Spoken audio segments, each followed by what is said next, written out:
I never thought living with an alien would involve panic, awkwardness, or the kind of close-quarters chaos that could make me question my own sanity. But when Zylara moved in, my life transformed in ways I couldn't have imagined, especially during her species mating season. The first week had been surreal, yes, but manageable. Zylara, with her pearlescent skin that shimmered under my dim apartment lights and her translucent hair that seemed to float as if underwater, was polite and quiet. She followed my rules. Shoes off at the door, no alien goo in the sink, and no teleporting into the fridge. Although I still caught her doing it once, I pretended I hadn't seen it. Then one Tuesday evening, the atmosphere in our small apartment shifted. I was sprawled on the couch, trying to finish a video game, when I noticed Zylara pacing. Her usually soft, melodic hum had grown sharp and erratic. Froze. The mating season. I had read the pamphlets Zylara left in the kitchen, but I hadn't thought it would be this obvious.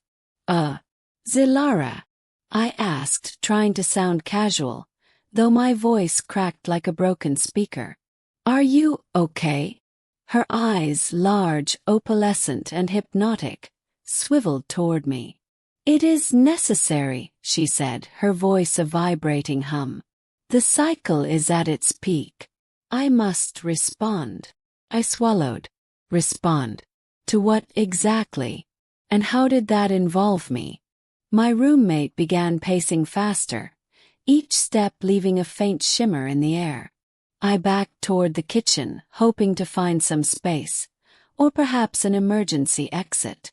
I don't know if I can help with that, I said, though my words felt absurd even to my own ears. Zylara froze mid-step. You do not understand. You are compatible. Your presence, required. Blinked. Compatibility. Required. My heart began pounding like a drum in a sci-fi action scene. I had signed a roommate contract, not a cosmic dating agreement. Required how? Asked, trying to keep my voice calm. I mean, I'm just a human. Humans, she murmured, stepping closer. Their biochemistry aligns in a way that stabilizes my pheromones during mating season. Choke. Pheromones. Stabilizes.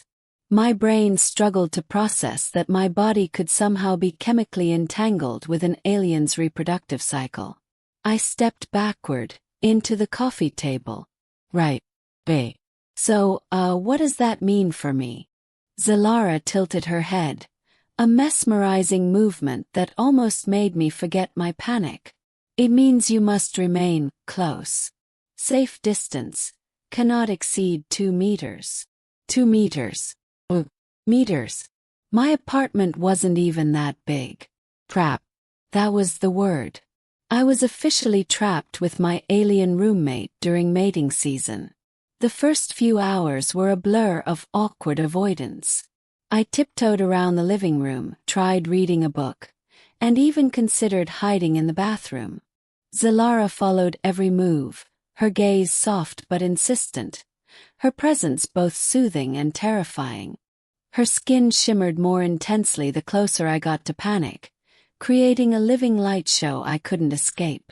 By midnight, I realized running wasn't an option. She wasn't leaving, and neither was I, so I tried talking. Look, Zylara. Maybe we can figure out a compromise? She paused and studied me, her luminous eyes reflecting my own anxiety.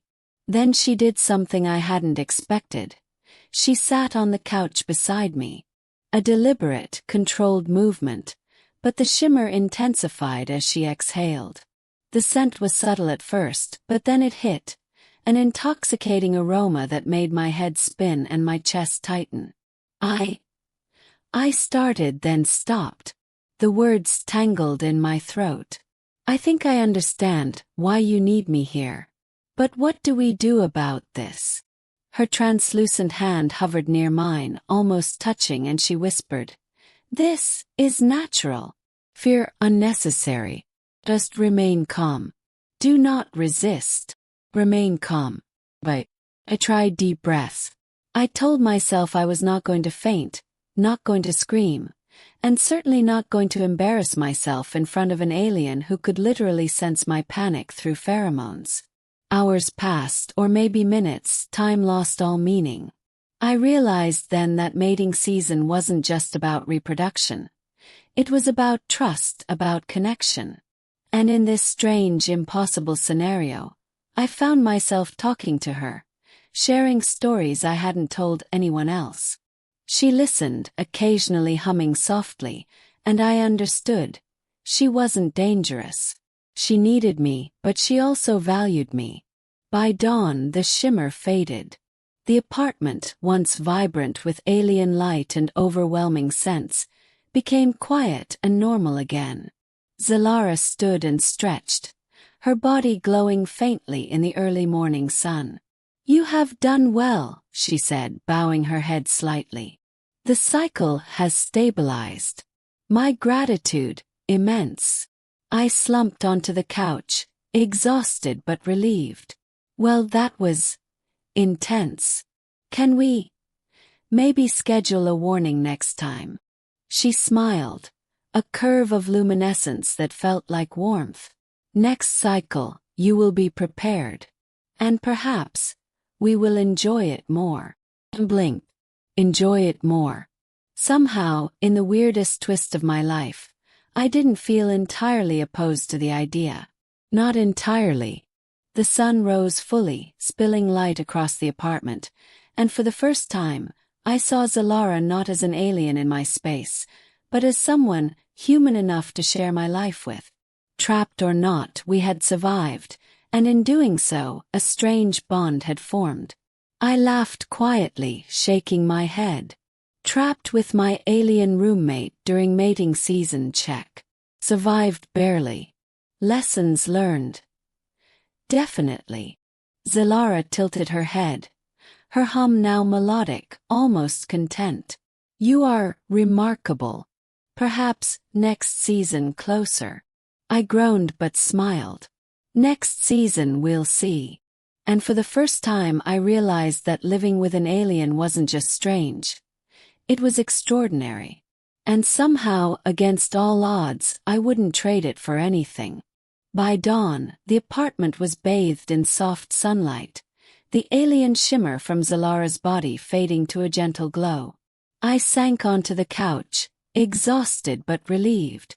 The overwhelming intensity of the night had passed, leaving only a strange calm in its wake. Zylara stood near the window, her eyes reflecting the morning light like tiny galaxies. "You have done well," she said softly, her voice still carrying that melodic hum. "The cycle has stabilized.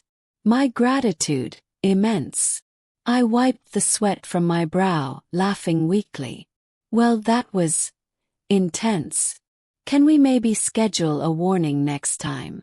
She tilted her head, a smile spreading across her luminescent face. "Next cycle, you will be prepared. Perhaps we will enjoy it more." I blinked, half panicked, half curious. Enjoy it more. Somehow, in the strangest twist of my life, I didn't feel entirely opposed to the idea. Not entirely. For the first time I saw Zylara not as a bizarre alien roommate, but as someone I had shared something extraordinary with. Something terrifying, yes, but also incredible. The fear had melted into trust, and maybe, just maybe, a connection I hadn't anticipated. I shook my head, still marveling at the surreal reality. Trapped with my alien roommate during mating season. Survived, barely. Lessons learned. Definitely. Zylara's hum shifted into a gentle, contented melody. "You are remarkable.